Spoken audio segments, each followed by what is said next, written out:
joined now by Dr. Pete Chambers, who is on the ground right near East Palestine in Ohio with the truth about what is happening. See, it's very, very difficult to get a clear story as to what has actually gone on in this place. We're hearing about the mushroom cloud. We're hearing about the toxic chemicals that have been released into the air. But Dr. Chambers, as usual, being the hero that he is, has run to the scene. Dr. Chambers, thank you so much for joining us today. Yeah, it's great to see you, Maria. Yeah, this thing, this was a God thing. Me being here, I didn't plan on coming up here. I wasn't prepared. I'm out of uniform now. I don't have the same support systems that I had then. But a bunch of Americans got together, former military guys, just people on the ground here in this area. That I'm talking about 3 different states that have been affected by this scare, and that's what I'm going to call it right now. And then I'll get into that. This scare. So I found out a couple of days. Well, I knew about it for a couple of days, but I was down in Florida. I had been in Texas and working some different operations with actually some folks on the food scarcity thing that we were possibly going to look at. And so we're finding ways to grow things and more efficiently. But in that discussion while I was there, we were thinking, hey, if something does come down, we need to get up there quickly, test the ground so that we can get this remediated so that we can then fix the problem.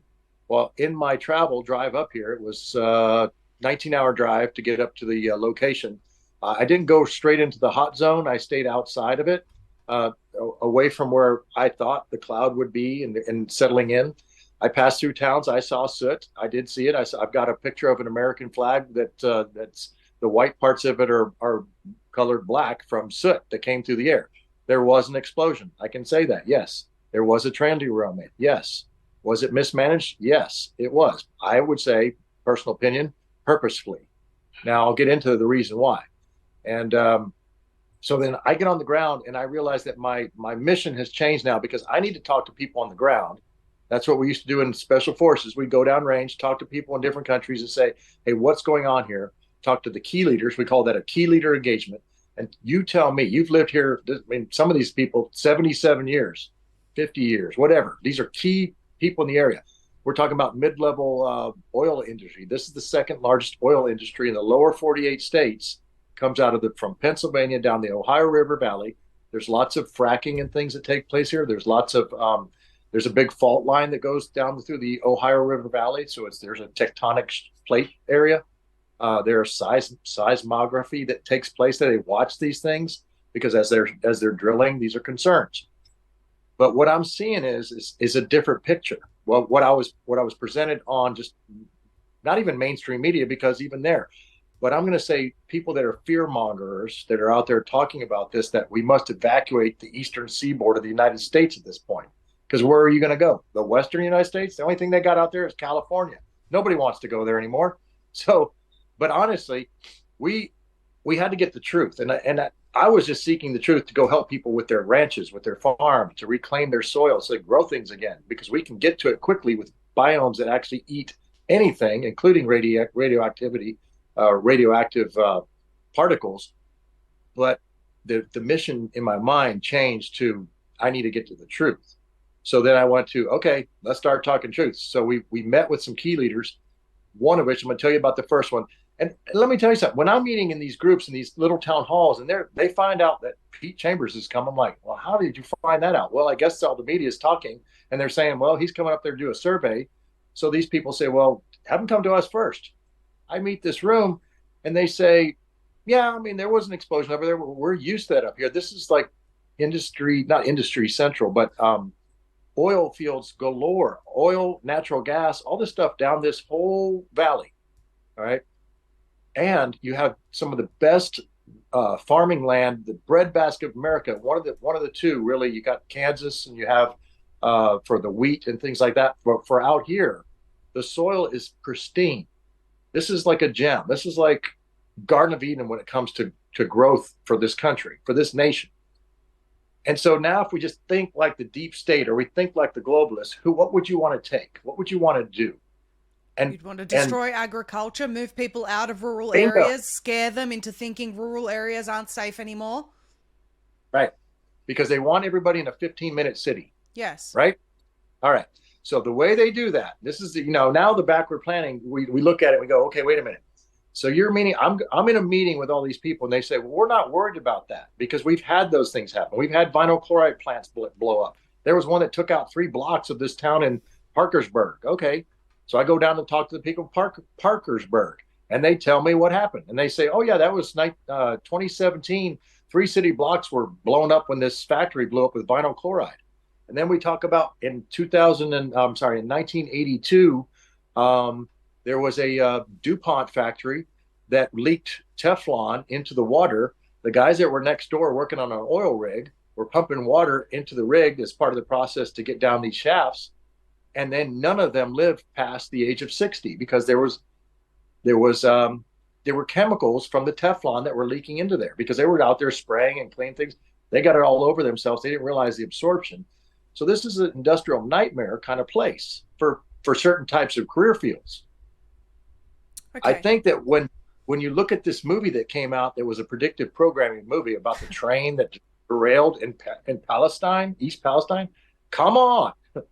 Yes. But I have some questions, though, because we've got footage that's being shared on, say, Fox News, for example, which I watch Tucker all the time. He's got residents coming on saying they've got chemical burns on their faces. They're being told it's safe to return, but they're having difficulty breathing. Is that the story from all of the people you're talking to, or not really? Absolutely not. There was some fallout of something. Hydrocarbon, yes, because I saw the soot. Now, it was 150 miles as I'm coming in. It was in that cloud debris field. Got it. And these are honest people. They have no reason to make this up. Of course. I believe that happened. I believe there was a cloud. I do believe that. And chemicals do burn, but I don't think it's as severe as what we're thinking, because I think it was blown out of proportion. If the citizens that live here are saying, yeah, we've had these things before, this is not any different to us. How is it being treated on the outside? We don't know. We live here. What are they saying? Well, they're saying this is the worst ecologic disaster in the history of the United States. And they're just going, well, we're not too worried about it. So I had a team of guys that was able to go in to East Palestine. They're driving around, they're looking around. There's nobody in any despair downtown. 2 days after, they're still blocked off because you do have trains and things they got to move off the tracks. But these guys were just there. Now they reported directly to me. I'm not in their command, but they gave me that report. And I am out, gathering other information from key leaders to corroborate these things, to then come up with a real actionable analysis. And I'm about 2/3 of the way through. But it keeps pointing back to this increased, the sky is falling, the fear mongering, that will push through human osmotic pressure, as our friend Michael Yon talks about. I don't know if you ever talked to him. It's what's happened. Very, very soon. Yeah. Well, I'm going to see him in a couple of days in Texas. I'll tell him. But when you look at what happened in Syria, that's war, and people moved. They went across the border into Jordan, right? When you look at the people coming across the southern border, where I was down there last couple of years ago, they are coming from 130 different nations around the world seeking a better life. It's overwhelming the system. We love our migrants. Most of our country is made up of it. But when it overwhelms the system, and then you look for the needle in the needle stack, which is the terrorists that are trying to come across with fentanyl, guns, any kind of other drugs. Terrorists that are coming across. Right. And then the human trafficking element and the sex trafficking and the slave trafficking. There's more than just one type. When you look at all that and you see what it's doing, that's a Marxist technique to demoralize a nation, to move people in, to transfer migration, to pull the people that live here out, because they are the hardy people that say, no, we're not going to do this. What they've created over the last 20, 30 years in our country, probably even longer than that, a very needy society in many ways, where they're living off the government dime, and we'll accept that because we don't have jobs right now because they shut them all down after COVID. You see all these things start adding up, and then you see the bigger picture. And that's what I'm trying to develop, is that 40,000 foot view. But my honest assessment right now, as I've seen it, is it's not as bad as we thought. We've taken samples. They're going to labs. It takes a while for the mass spec to come up with an answer. My concern is that the Environmental Protection Agency, the EPA, our federal agency that governs this type of stuff, Our Federal Emergency Management Agency, who should be on the site, but it was turned down initially. I don't know if they're there now, but didn't see anything come in right away. If we were the first people getting here after 2 days and driving across country, that stuff should have been flown in immediately if it was that bad. But it was turned down by the president. Yes, the governor, but the hilarious thing now is that Donald Trump just announced that he's going there within the next week, and immediately they say, "Oh, we're gonna send emergency responses out straight away." But what does that tell you? Donald Trump's not going to go into a hot zone with dioxin in it. He's not going to. He wouldn't do that. So that tells you that he's. I believe that he's doing that to reveal that it's safe, to show people that it's safe, to bring down. Let me ask you something, Dr. Chambers. We've got because I've got this information here. This is from Megan Redshaw's Substack. CDC alters webpage days after East Palestine train derailment to make vinyl chloride look less toxic. So the archives of a CDC webpage actually show that for the first time in 9 years, the agency edited toxicity information on vinyl chloride just days after the Ohio train derailment. But the HHS and the EPA are in on it too. So this is very, very interesting. There's the version history, July 2006.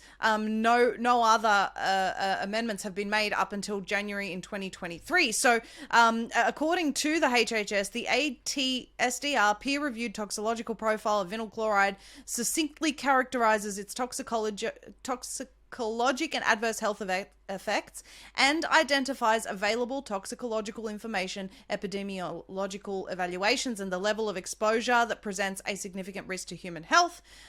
So this is what they've come back with. So for anyone that wants to see that, it is Megan Redshaw's Substack. So my question is it possible that the people that you're talking to that aren't concerned are just listening to, say, the health officials that are saying, or the official narrative that's saying that no, nothing to worry about here, nothing to see here, Pete Buttigieg going out and talking about, I don't know, racism or whatever he talks about, rather than the problem with the trains? Is it possible that they're following the official narrative? No, I know that for a fact they are not, because these people have been beat down by the whole COVID narrative.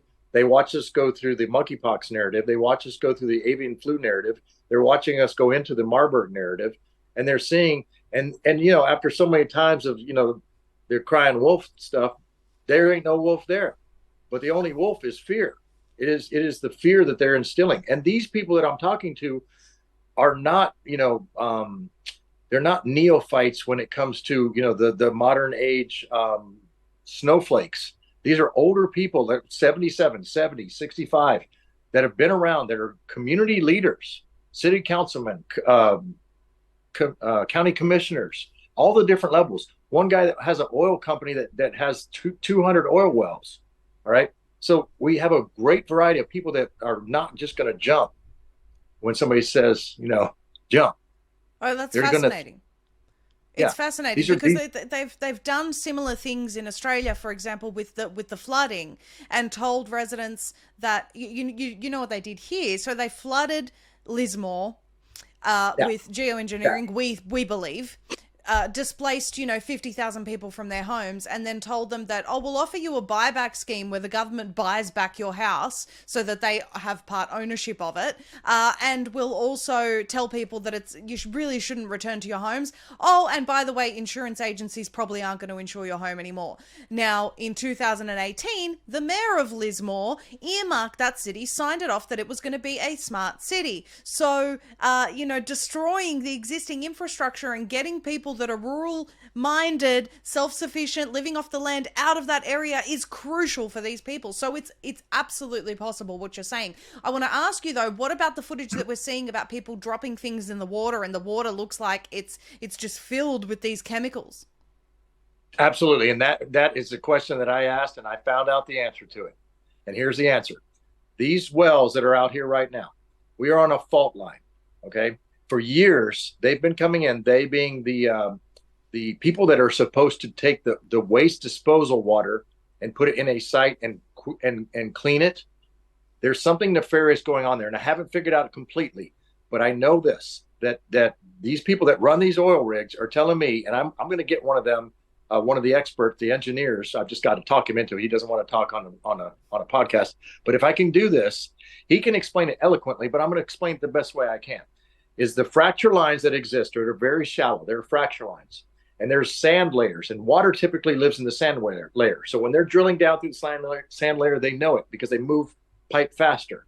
Right. So we're in the sand layer. We should be seeing some water. No, what's happened is they pumped in water through these injection wells that's bringing in this heavy water. So it's about 8 pounds more than regular water per gallon. All right. So now you have this heavy water, and it could have all kinds of brackish type materials in it and chemicals because it's supposed to be destroyed somewhere. But no, they're pumping it back into the ground, into these shelves that are popping up through the tops of these oil wells. Then they call the EPA on them. The EPA comes and shuts the well down. The guy has to shut down. So the guy that had 200 wells now has 240 wells. Now, I'm not explaining as eloquently as I'm not an engineer on oil fields, but there's been some nefarious activity on that, so that it forces that owner to say, I can't afford to keep this pump going. I gotta block it. I gotta plug it off. And then they typically sell it for very low. Guess who comes in and buys it? The government. The government comes and buys that, and now they own that. That's a well that they own. And it's, I don't want to say any names yet because I have some names, but I want to make sure that what I say is right. So until I know, these are some well-known names in the United States and legislature that have allowed this to happen, who have also a vested interest in the companies now that are buying them to do, guess what? Carbon scores, carbon credits. So when you take some of this burn off stuff and you take garbage and you put it all together and you make this brand new incinerator plant on the Ohio River and you burn that stuff out, you get things like urea, you get hydrogen, you get carbons, okay, hydrocarbons, and you get the other one is arsenic. Oh, that's wonderful. So now you have all these things that you pump back into the ground, and guess what? You get a carbon credit in this new economy that we're looking at, where you worry about carbon scores, and then that's traded on the bond market. Wow. Okay, now I'm getting to those names because that's another field that's not mine, but I've been told this directly by the guy who has a stack of papers showing me who owns what, and we're following the money. And when these names are exposed, it's going to really be bad for a couple of states over here when they have to explain, now you're buying up all this stuff, you're creating these burn pits, these burn incendiary things, so that you can have credit scores on your carbon credit, so that you can trade on the bond market. So this isn't new then. What you're describing is a systematic attack that's been happening for some time, and maybe the residents that are showing this footage are only just noticing. Right. The people that are running those rigs are seeing that all the time. Right. They're seeing water pop up in the middle of fields that are by rigs that are, where's this water coming from, coming through the field? And they don't know. So they're exploring it. But as soon as the EPA finds out, they come in and shut them down. But they won't show up whenever something like that happens. But they're out there looking at some water coming up the side of a rig. It just doesn't make sense. So now it does make sense. And it pushes those people out that have been here, the mid-level people out. But the companies like DuPont, and companies that are owned by, ultimately invested in by BlackRock and Vanguard, those companies are doing just fine. They're taking off. They're doing great out here. The bigger corporations, the mid-level ones, these are roughly around $100-200 million companies. They're not the super companies. Those are being forced out. Those are mom and pops that have been passed on by generation. They're oil people. They're getting pushed aside.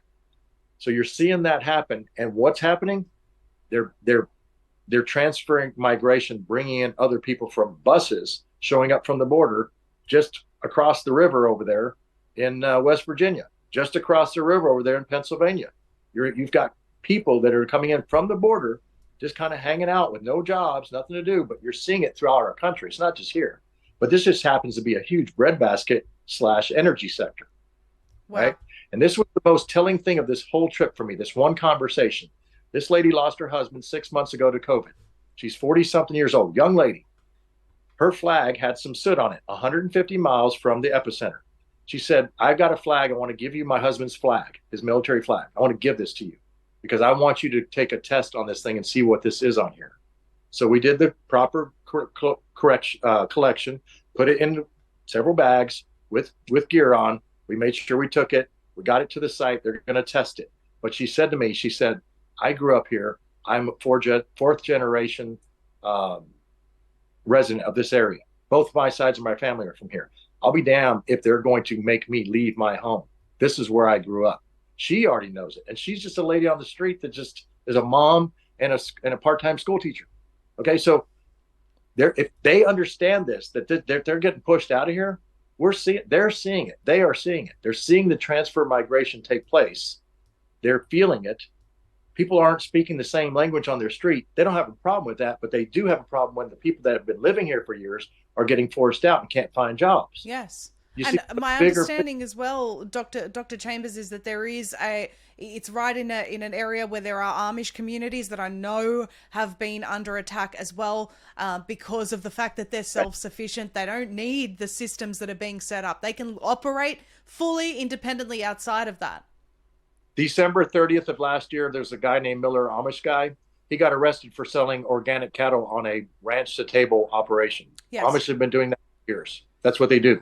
Yes. I mean, I do it in Oklahoma. Come arrest me. I mean, that's what we do, right? I mean, that's the level they're going. Now the charges were dropped, but the harassment still took place. Yes. Right? So yeah, fear tactics. It's fear tactics. Yes, and I've been talking to them, and I had dinner with them, and I'm going again tomorrow to meet some more Amish to find out about how they are able to produce such high crop levels and things like that. Because I'm interested in that, because I wonder, why is that the target? Why is this soil the target for this? Because I got to get down that level so that I can understand. So I want to know how they've been attacked, and they're coming out and saying we need some help because we have no representation from our government, from the local or federal.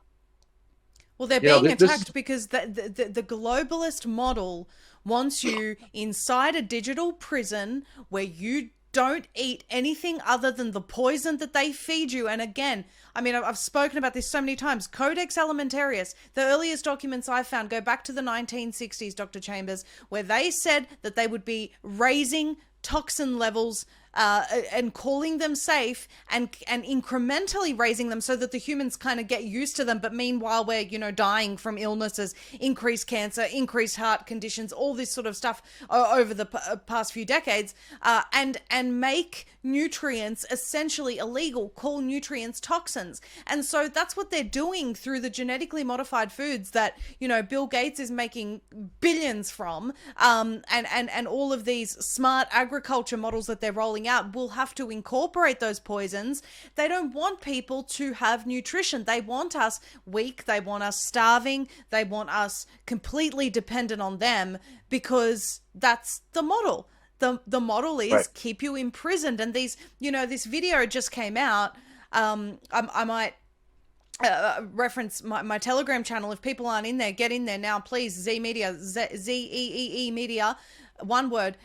A new video has come out about the Muqab in the Middle East, which is going to be this prism of death, with holograms. It's a hologram prison. It's a cube, and people are going to be living inside of that. And they've got, they call it a gateway to another world, which is terrifying because we all know what that means in their mind. It's a spiritual realm. Flying dragons, and it's satanic, of course. Flying dragons and things of this nature. This is what they want to create, a fake reality for everyone with fake food, fake everything. So people like the Amish and people like the people of East Palestine that are self-sufficient are their biggest threat. Right. Especially now, Dr. Chambers, especially now when all of us who know what's going on are talking about the importance of moving rural, of having these communities, of, sharing food, sharing resources. And this is what I said in the early days. If we don't start doing this now, they'll come after these people. And if they're in these little pockets, they will attack those people and they'll have no defense. Whereas if the people gather together in these areas, we'll have safety in numbers. I mean, sorry, I don't mean to take over. It's your interview, but this is where my thinking goes. No, you're absolutely right. And this is why I want to reach out to the people that have helped me. Team America, right? The Middle Ohio Valley group, MOVAC. These people are just concerned citizens who have reached out to me.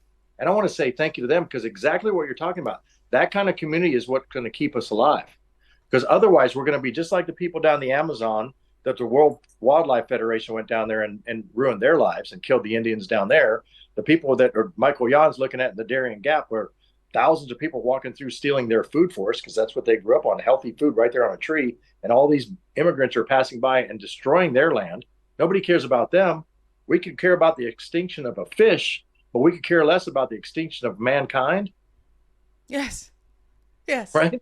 Yes. It's ludicrous. A buddy of mine was working on the ranch down there, and this may seem a little bit crude, but I'm just going to give you good old Texas truth, is he's working down on that ranch in Brazil. He's a cowboy from Texas, and he knew the World Wildlife guys were down there, and he went to one of their meetings in Europe, and he looked at the panda thing on the wall, and he said, well, I'll tell you what, I figured out that this is a bunch of hooey. He said, I'd like to take my rifle and shoot that panda right in the face. Now, I don't condone shooting pandas, sure, but what I'm saying is that we're seeing through this now. Yes. And it takes like us to go, we got some discernment here. Let's use it. Yes. And if you don't want to look, follow me if you want to live. If you don't, keep your Stockholm syndrome and stay right there in your chains. But otherwise, we're going to move forward. I really appreciate the fact that you've gone down there, Dr. Chambers. And I want to say, my earlier reference to some news channels that are covering this, I don't blame, even from the other side of the world where I am, I don't blame people for initially thinking, oh my gosh. But look at the level of the psyop. I want to dissect this with you now. So I'm watching this and I'm seeing, someone like Fox News reporting on this, a subject that the mainstream isn't touching. Then we see the action that the CDC took. Then we see the fact that the EPA aren't going there. Then we see the fact that, Biden's not talking about it. Buttigieg isn't talking about it. No one's really talking about this disaster. And then we've had another crash with the same train company. I can't remember the location. Maybe you can help me out. But we see Illinois. Yes, Illinois. So it looks like a systematic attack by the government to release these toxic chemicals. Everyone's concerned about that. But the real agenda is because the real agenda is pushing people out of rural areas. But even to me, it looks like, oh, look at this cover up, when in fact there's a deeper story underneath it. I'm just trying to draw attention to the level of the psyop that these people have gone to. Yeah, and psyop is the perfect word here. That's the good operating term, because this is fifth generation warfare. We've talked about this before. We know this. General Flynn wrote a book about it. People need to read it or understand it. I lived it for a long time. It's a different kind of warfare. It's right here. It's right here. It's your heart and your mind. But the salvos, the artillery that's coming in doesn't come in the form of a kinetic operation. It comes in the form of a jab in your arm, or a article in a Substack that tells you that the half the United States is going to be dead in 2 years if we don't move from these locations and move into cities. There is a Substack out there right now that says that basically half the United States should move. Well, that's impossible. So let's not go there. But you're creating this fear. And you see people, they're scared to death. And then you see people like this, these hardy people that work in this valley that live here, and they're saying, no, over my dead body, you're going to push me out of where I grew up. You're not doing that. And that's the spirit we've got to have. And that's contagious. That's contagious. So is fear. Yes. So we've got to get on that side of, because this is a battle. We've talked about it. Is straight up warfare. And trying to identify who the evil is, you'll know them by their deeds. The fruits of the spirit, if they're not there, they're on the wrong side. Absolutely. I want to caution here, Dr. Chambers, that, we'd love to get more of an update about, the testing that's happening there of the soil of different things. We'd love to know more. I don't want to be, saying it's safe and it's all a psyop if there is a risk of people being, harmed there. Obviously, the point of this is that there is more to the story than what we're being told anywhere, really. That's the whole point of this discussion. And it's important to understand that, we're not minimizing what happened to those people. There is. And there's always in any combat, there's always a most likely course of action and a most dangerous. We are somewhere between there, but I know we're not at the most dangerous, because our guys are operating there, and the former president is coming in. I might call it the president is coming in to that location, right? So probably not going to do that if it's that toxic. So that's what I would say, just to think about that, but not to minimize the things that have happened, because I did see, the flag. I did talk to other people that were involved. Yes, some minor respiratory things, but I didn't see anybody that was that bad. but that's not saying that it's not going to turn bad. So we got to keep that in mind. But that's why we wait, and that's why we test, and that's why an EPA should come in and test right away, Yes. and not just come something saying, "Yeah, it was probably a good idea just to blow that up and have all the toxins in the sky." Well, whose idea was that? That doesn't Yeah. make any sense. I've Correct. been on scene of extremely large scenes like this. It's not, you don't just make a decision like that and just hope for the best, because hope is not a plan, buddy. Yeah, So absolutely. I'm that's what's hearing as happened. well, Dr. Chambers, I'm hearing as well that a notice went out within FEMA just, a day or a few days before the incident in East Palestine about biological attacks. Yes, and so you're going to see those things come out with all of this stuff. There's going to be a forecast. There will be a predictive programming. Be prepared for it. Look, we saw it with all the different biologics that came out. We saw the prepping of that battlefield, if you will, in those specific same entities, same organizations, the CDC. But the CDC also rolled back the parts per million allowable for vinyl chloride 2-3 weeks before this thing even happened, so we can have a higher parts per million and it's acceptable, like you were talking about earlier. It's, you're not going to detoxify yourself by toxifying it. You're not going to make yourself less susceptible. This isn't like an antigen where we're talking about immunology. We're not talking about that. We're talking about toxic substances. You don't just say, well, we'll give you more and we'll give you a little bit more. That's how you end up poisoning people, and they end up dying over a long Correct. time. Correct. And But we that's don't what's we been don't happening accept for that. decades. We don't accept that. That's not medicine. That's pharmakia. That's sorcery. That's not medicine. Absolutely. I just wanted to touch on something that you were saying, which is the psychological operations and the forecast that we'll continue to see. This just came out today or yesterday. The Express text message warning of world war to be sent to your mobile in weeks. This is in the UK. So it says that a test of the UK's national warning message system will be conducted in the next few weeks. Look at what it says below that: a disaster alert that warns the public about the outbreak of war or a pandemic will be tested for the first time within weeks. A national warning message will be sent directly to every mobile phone across Britain later this month or in early March. And it's saying before the alert is sent, a publicity campaign will warn people to expect it and not to panic when they get it. Now, this is very, very interesting because we know that the BBC recently also war gamed the messaging around a global cyber attack recently. We know that they're preparing for this. This is one of two things, Dr. Chambers. It's what you're saying. So the forecasting that they bring out, it's also keeping people in this fear cycle because they're not scared of COVID anymore. And they think that they're not necessarily scared of nuclear war because they're just ramping this up for the financial collapse. So the next thing that they're going to do is these alerts to make the people afraid. Oh no, what are they going to do to us next? Your thoughts? Okay, so the worst enemy that we have right now is this. This is our worst enemy right now for psychological warfare, because this brings it into our homes. It brings it into our beds at night. I'm guilty of it too. I read the news. I'm laying in bed. I'm like, shouldn't be doing that. I'm trying to sleep. But we do that. That's the worst enemy. You want to be part of it, but you got to choose your sources correctly. You've got to go the people that, by their fruits, that they are giving you solid truth, because that thing is the psyop right there. That's fifth generation warfare coming through a wire or through a wireless. Yes.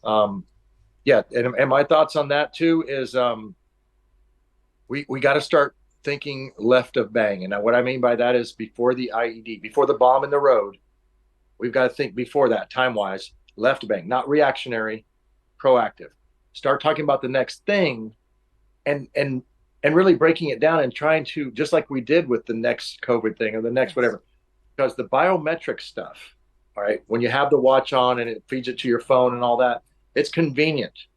But I would say get away from that stuff. First of all, it's bad for you with the EMF that's coming off of it. Oh, But absolutely. second, look at the bracelets they're giving the people downtown East Palestine right now. They're giving them biometric bracelets. I tried to get in there and get one. I haven't been able to get one. I should have told my guy from Team America to grab one for me, because I would love to see what that thing is made of. Do you know what it's made of? Trying. Do you know what that's about, Dr. Pete? I haven't had time to research it. I just read an article the other day. I wish I could pull it up right now. I will find it and I will send it to you. Those biometric bracelets are part of a smart city plan for that region and to hook people up biometrically in preparation for the later smart cities. That's actually, that was signed off on, I think, 2-3 years ago. What I'll do is right after our interview, I will go and find it. I'll try and insert it into this, or at least insert a link at the bottom of this video, and I will send it to you because I can't believe that we're having this conversation right now because I just read about it. I will definitely get onto that. It was something that piqued my interest. Somebody told me about it, said they were seeing these bracelets. I haven't had time to research anything other than what I'm working on in front of me, but yeah, that's important because just imagine this for 1 second. If we all just took our phones and threw them into a lake all at once, right? And just did life like we used to. Now, I'm not saying we can do that right now because we couldn't, because we rely on so much. But if we just did that, what would they do? They wouldn't be able to control a dang thing. They couldn't control anything. They don't have enough cops out there to go bust enough heads to make us do anything. They couldn't do it. It's this leash that's allowed that to happen. And I'm not saying to go backward in time. I'm just saying consider that and work on that part of the psyops as well. That's messing with your brain, because it messes with mine too. I did for a while there when I was, vax injured and not thinking straight. But I got through that, and we'll be okay. But that's where you gotta win that fight. I've found one article, Dr. Chambers, I've got it up on screen right now. East Palestine rolled out digital ID wearables days before the train wreck. So they actually, yes. And it says that on January the 26th, Lisbon, Ohio-based media outlet reported that East Palestine Fire Department was hosting a sign-up event for a service called My ID, targeting both EP and nearby Unity Township. The outlet quoted East Palestine Councilman Robert Runyon stating, "My ID is a program that helps first responders and victims more effectively and efficiently." And this was before the train event. Dr. Chambers, I will send you this right after we finish talking. This is astounding. Does that not bring some of this together? I mean, you see the bigger picture now, and yes. We've just described the 40,000 foot view, and me coming here was more for that information than it was for collecting samples in the ground. We did that, and it's out, and it'll get cooked, and we'll figure it out. But it's more important to understand the ground truth. Wow. And it's fascinating because it ties into that. It ties into the control mechanisms done through the 5th generation devices that we have, that are run through supposedly a 5G tower. I don't think so. I think it's a different, it's a directed energy weapon. I'm going to stand by that. But that's what we're seeing. We've just described it right here, and now I'm going to find out about this, and I'm going to take one of those bracelets and I'm going to put on the next globalist I see. Well, let me tell you, Dr. Chambers, I appreciate you so much. I appreciate your thirst for truth, the wanting to dig and get to the bottom of this. Again, I am concerned for the people because I just don't trust how far the globalists will go to poison people. So in no way, shape or form am I saying it's completely safe, but I am saying there are holes here. There are questions that need to be asked. I'm interested in the further analysis of, the testing that you've done. Please, we'll stay in touch and I'll give people an update. But in the meantime, share this everywhere, because I haven't seen anyone else talking about this as of yet. I haven't seen anyone saying, no, this is another fear campaign, guys. Let's take a moment. Of course, alternative media would jump on this and say, look what the government's doing now. They're trying to poison people. Of course, alternative media was, because that's what we think. But look, they know us. They know our psyche just as well as they know the people who aren't awake, and don't think for a moment that they're not trying to attack our psyche just as much. And that's what this entire conversation was about, Dr. Chambers, and a wonderful reminder for me as well. Yeah, this is wonderful. It helped me out too at the end of the day to clear my brain out here for tomorrow's. So it was good. It was good roll up. Well, thank you so much for everything that you do. I appreciate you so much. A true man of God, a man of honor, Dr. Pete Chambers. God bless you. You too, Maria. Great talking to you. The New World Order has openly declared war on the free people of the world, and now they're telling us to expect catastrophic cyber attacks over the next 2 years. Weather events, no power, grids down, mobile cell services out. Contact your loved ones anywhere, anytime with the satellite phone store. The Bivy is a revolutionary GPS-based device which allows you to send SMS messages via your phone even if you have no mobile or cell service. Galileo will ensure you always stay in contact with Z Media, other trusted information sources, and your loved ones that can update you in real time in the event of an emergency. Don't be caught out and unprepared for the unprecedented times we are living in. Stay 10 steps ahead through secure, encrypted communication. Visit sat123.com/Maria and prepare yourself and your loved ones now.